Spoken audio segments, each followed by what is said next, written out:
So, hi guys, good morning to all of you. I hope you all are good. And in today's session, I'm going to start the discussion of the very important part, that is IIT JAM Economics 2026.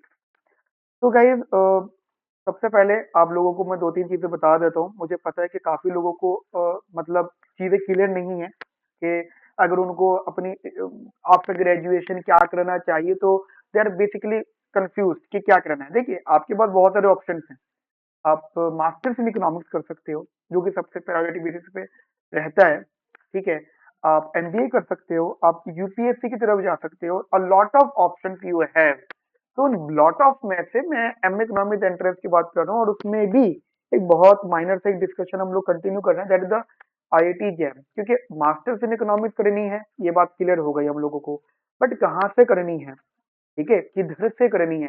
देखिए, आज से 5-7 साल पहले, 5 साल पहले IIT जो हुआ करता था वो सिर्फ बीटेक के लिए हुआ करता था। और हम सबको पता है, सबको बढ़िया से मालूम है कि बीटेक फ्रॉम द आईआईटी कितना तगड़ा प्लेसमेंट लगता था। फिर वो एमएससी में भी कराने लगे एग्जाम। ठीक है। मैथ स्टैट में भी वो लोग आ गए, आईआईटी जैम मैथ स्टैट, ये चलता रहा। बिल्कुल वो हिट हो गया होगा उनका प्रोग्राम। उसके बाद उनको लगा कि इकोनॉमिक्स की भी बहुत ज्यादा रिक्वायरमेंट यहाँ पे है, तो वो इकोनॉमिक्स को भी ले आए। अब डिस्कशन इस बात पे कि सर, अब अगर हमें मास्टर्स इन इकोनॉमिक्स करना है, तो हमें आईआईटी से करना है। तो अब आईआईटी से कैसे करना है? ठीक है। जनरली तुम दो जगह से तुम्हें दो एग्जाम देने हैं मेनली, जो सबसे टॉप ट्रेंडिंग पे रहते हैं। दो एग्जाम से, एक तो हो गया सीयूटी पीजी एग्जाम, जिसके बारे में मैं ऑलरेडी पुरानी वीडियोस में डिस्कस कर चुका हूँ। और एक है ये आईआईटी जैम। ठीक है। अब आईआईटी जैम मतलब जैसे आईआईटी तो तुमने सुना है ना अच्छे से। अब तुम एक कॉमन एग्जाम दोगे। ठीक है। अगर मैं 2026 की बात करता हूँ, तो ये फरवरी में अनाउंस्ड है, और आप वो लोगों ने फॉर्म वगैरह भी फिलअप अच्छे से सब कुछ कर दिया होगा। ठीक है। तो ये अनाउंस्ड है। पॉइंट ये है कि आप एक एग्जाम दोगे, और वो एग्जाम आप मान लीजिए एक मार्क्स लेकर आओगे। अब उसके बाद में ये मैटर करता है कि तुम्हें कौन सी आईआईटी में जाना है। जैसे आईआईटी रुड़की में जाना है, आईआईटी दिल्ली में जाना है, आईआईटी बैंगलोर में जाना है, या और भी जितने भी आईआईटीज हैं।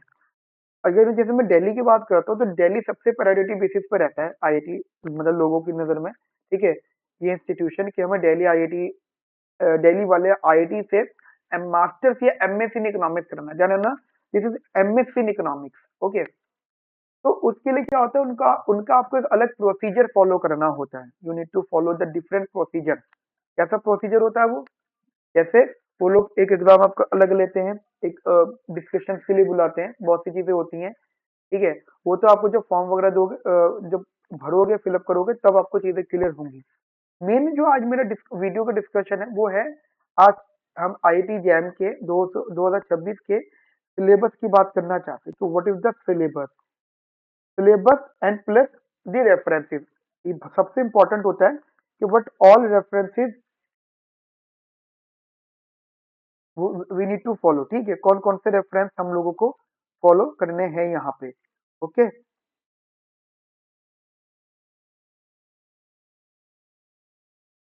ओके गाइस, कौन कौन से रेफरेंसेस हमें फॉलो करने हैं? तो जनरली अगर मैं आपसे बात करता हूँ, तो we have this type of syllabus. पहले तो मैं आपको क्लियर कर देता हूँ, in IIT JAM we have no only 5 subject नहीं, हमारे पास 7 सब्जेक्ट्स हैं। पहले तो कोर सब्जेक्ट की बात कर लेता हूँ। Micro economics, macro economics, mathematics, statistics and Indian economy. तो जनरली वी हैव 5 सब्जेक्ट। मैं रिपीट कर रहा हूँ, micro economics, macro economics, mathematics, statistics and Indian economy. Okay with it? यहाँ तक मेरी बात समझ में आ गई तुम लोगों को? ये बात पहले क्लियर करो। क्लियर है? ओके। दो सब्जेक्ट इसमें और ऐड कर लो, एक हो गया इंटरनेशनल इकोनॉमिक्स, ठीक है, और एक हो गया डेवलपमेंट इकोनॉमिक्स। तो ये दो सब्जेक्ट इसमें और ऐड करो, क्योंकि आईआईटी जैम वाले will try to check your knowledge, the understanding of the knowledge. Clear है मेरी बात आप लोगों को?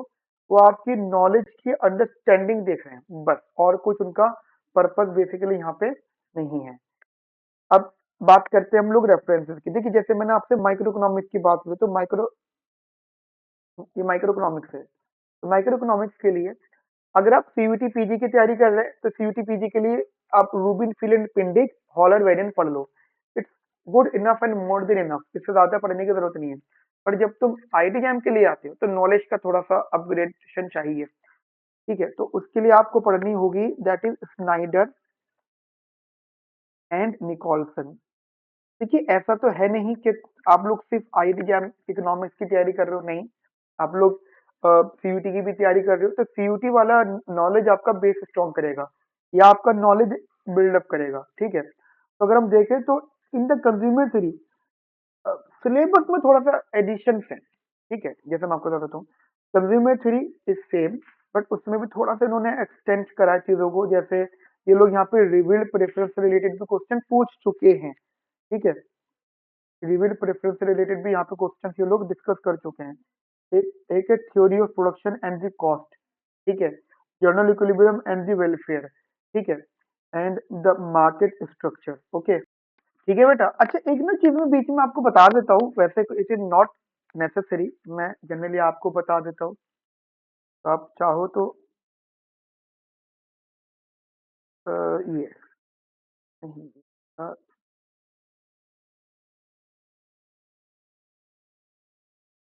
देखिए जैसे कि पता है हमारी वेबसाइट है मतलब दीप इकोनॉमिक्स के नाम से। ठीक है, यहाँ पे बहुत सारी चीजें, तो एक कॉलम आता है आपके सामने that is the M economics के नाम का। देखिए कॉलम आएगा आपके सामने एम इकोनॉमिक्स का। अब यहाँ पे यहीं पे क्लिक करोगे।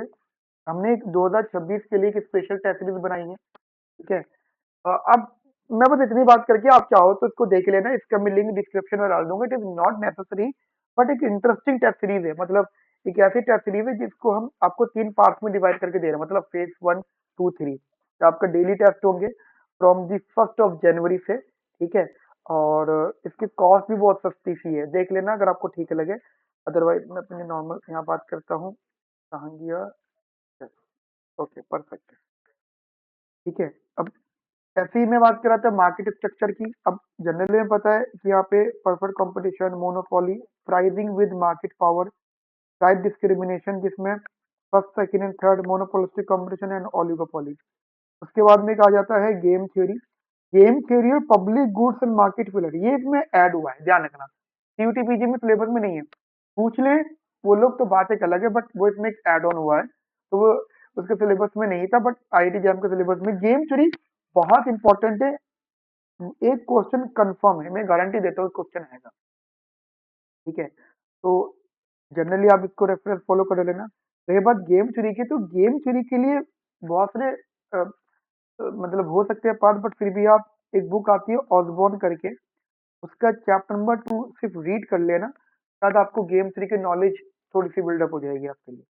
उसके बाद आ जाता है that is the macro economics. ठीक है, अब macro economics, again macro economics का syllabus is similar than the CUET, जो सीयूटी पीजी, उसमें वही पार्ट है that the that national income accounting, behavioural and technological function, business cycles and economic models. अब देखो ये पॉइंट, ये क्लोज्ड एंड ओपन का पार्ट है। ओपन इकोनॉमी तो वही है, मैं ओलिवर ब्लांचार्ड, रेफरेंसेस की अगर मैं बात करता हूँ तो ओलिवर ब्लांचार्ड, इसके लिए वही मैक्रो के लिए सेम पार्ट रहेगा। बाकी तो तुम लोग पीवाईक्यू तो करोगे ही, तो पीवाईक्यू आपको सपोर्ट करेगा। इवन जो मैंने आपको टेस्ट सीरीज भी दिखाई है ना, एक बार उसको देख लेना। ठीक है, मैं कोई कंपलसरी तो है नहीं ज्वाइन करना, तो देख लेना, अगर तुम्हें अच्छा लगता है तो शायद सपोर्ट करेंगी वो सब चीजें आपको। ठीक है, ऐसे पार्ट आता है इन्फ्लेशन एंड अनएम्प्लॉयमेंट। उसके बाद आते हैं यहाँ पे ग्रोथ मॉडल्स। ठीक है, समझ में आई मेरी बात आप लोगों को? क्लियर है मेरी बात आप लोगों को? तो एक ये अंडरस्टैंडिंग आप लोग अपने माइंड में बहुत अच्छे से रखना है यार। अब statistics for economics, IT jam को ना सिलेबस थोड़ा सा एलेबोरेटेड है। इन लोगों ने, सीयूटी वालों ने तो बहुत हेडिंग टाइप दे दिया, बट आईटी जैम का सिलेबस थोड़ा सा एलेबोरेटेड है, और उनके हिसाब से आपको थोड़ा सा और स्टडी यहाँ पे करना चाहिए। जैसे प्रोबेबिलिटी थ्योरी, वहां पे सिर्फ नाम दे दिया था, यहाँ पे इन्होंने पूरा डिटेल दिया है। फिर mathematical statistics, hypothesis testing, correlation and regression, यहाँ पे एक सब्जेक्ट और ऐड ऑन होता है जिसे हम कहते हैं इकोनोमेट्रिक्स। ठीक है, यहाँ पे इकोनोमेट्रिक्स भी ऐड होगा, ध्यान रखना। Econometrics no doubt important subject है, 2 to 3 question from the econometrics confirm आने के चांसेस है। अच्छा, एक चीज और, मैंने जैसे बताया कि अब आपको मैं रेफरेंसेस का नाम दे रहा हूँ, बहुत सी चीजों के बारे में बता रहा हूँ, जैसे PYQs की ही बात कर रहा हूँ। हमारा जो वेबसाइट है स्लीप इकोनॉमिक्स, इसके मैं वीडियो को डिस्क्रिप्शन में वो लिंक ऐड करवा दूंगा, तो वहाँ पे फ्री रिसोर्सेज के नाम से कॉलम बना हुआ है। जब आप वहाँ पे जाओगे, वहाँ पे आपको बहुत सारे सब्जेक्ट मिलेंगे, तो कोर्सेज मिलेंगे। तो उसमें MA इकोनॉमिक्स के कोर्स में आप आना, आ गए आप MA इकोनॉमिक्स के कोर्स में, और फिर उस MA इकोनॉमिक्स के कोर्स में आप आकर देखना, वहाँ पे आपको मल्टीपल कॉलम्स मिलेंगे। ठीक है, उन कॉलम में से एक कॉलम होगा PYQ का। अब वहाँ पे क्लिक करना और आपको PYQ मिल जाएंगे। हाँ, अगर आप कहते हो नहीं सर मुझे तो बड़ा सिस्टमेटिक फॉर्मेट में चाहिए, सब्जेक्ट वाइज अलग अलग चाहिए, टॉपिक वाइज चाहिए, तो फिर देखो यार, वो फिर हमारे स्टाफ ने मेहनत करी उसके लिए, फिर वो समझ रहे हो ना, वो फिर पेड वर्जन में आ जाता है। ठीक है, बहुत से स्टूडेंट्स कहते हैं कि सर आपने कहा था कि फ्री है, तो सर वहाँ पे तो पेड दिखा रहा है। तो अब ये देख लो, फ्री कंटेंट क्या है, पेड कंटेंट क्या है। भाई सिंपल सा लॉजिक है, अगर हमने कोई वाईफाई लगवाया है और वो हमने खुद ही 50 Mbps स्पीड पर लगवाया है, तो हम वाई वी एक्सपेक्ट 500 Mbps? नहीं कर सकते ना, बिल्कुल नहीं कर सकते, क्योंकि जब हमारा कमिटमेंट ही इतने पे हुआ था, तो ये कैसे हो सकता है। People are at the time of enrolling confirm हो जाते हैं, बट एक्सपेक्टेशन उनकी ये रहती है, तो वो प्लीज थोड़ा सा उस पर ध्यान देना। उस तक के बाद में सब्जेक्ट आ जाता है इंडियन इकोनॉमी। इंडियन इकोनॉमी के लिए मैंने आपको बता देता हूँ कि they are talking about the pre independence also. ठीक है, अगेन बहुत सारा नहीं करना इसके लिए, अगर आप सिर्फ PYQs को देख लो, क्योंकि 6-7 क्वेश्चन से रिपीट होने, वो 6-7 क्वेश्चन आते हैं, इसमें से 2 से 3 क्वेश्चन रिपीट हो जाते हैं, मतलब बहुत हेक्टिक नहीं है इंडियन इकोनॉमी। दूसरी बात, इंडियन इकोनॉमी आपका सिलेक्शन नहीं रोकेगा, इस बात को थोड़ा सा अपने माइंड में रखना। ठीक है, अब ऐसे हमारा एक सब्जेक्ट आता है मैथमेटिकल मेथड्स फॉर इकोनॉमिक्स, या मैथमेटिक्स फॉर इकोनॉमिक्स। ये भी थोड़ा एलेबोरेटेड है, पर इतना डिटेल करने की जरूरत नहीं है। ये भी सिंपल वही अगर आपने मतलब 2 रेफरेंसेस फॉलो करे ना, एक रेफरेंसेस आप ये कर देना कि eco honours if possible for you, sem 1, sem 2 and sem 3, 3 semester की रीडिंग। अब चाहो तो हार्ड कॉपी परचेज कर सकते हो, जो उसके अलावा जो हमारी फ्री रिसोर्सेज है ना, वहाँ पे आप देखोगे तो वहाँ पे कंटेंट भी मिलेगा, तो ये कंटेंट में आपको ये रेफरेंसेस आपको दे देंगे। ठीक है, तो आप इनको स्टडी कर सकते हो। इनकेस अगर आपके पास में कोई 11th या 12th लेवल के एंट्रेंस टेस्ट की कोई कंटेंट पड़ा हो, तो वो भी आपको सपोर्ट कर सकता है। तो this is all about the IIT jam exam. ठीक है, बहुत सारे लोगों को इसके बारे में पता नहीं होता, तो पहले हम लोग इसको प्रोसीड कर लेते हैं, और फिर अभी इससे बहुत कंटेंट डिस्कस होने वाला है हमारे चैनल पे। ठीक है, मिलते हैं हम लोग आने वाले सेशंस में। अपना ध्यान रखो, ख्याल रखो, have a nice day. Thank you, bye bye, take care.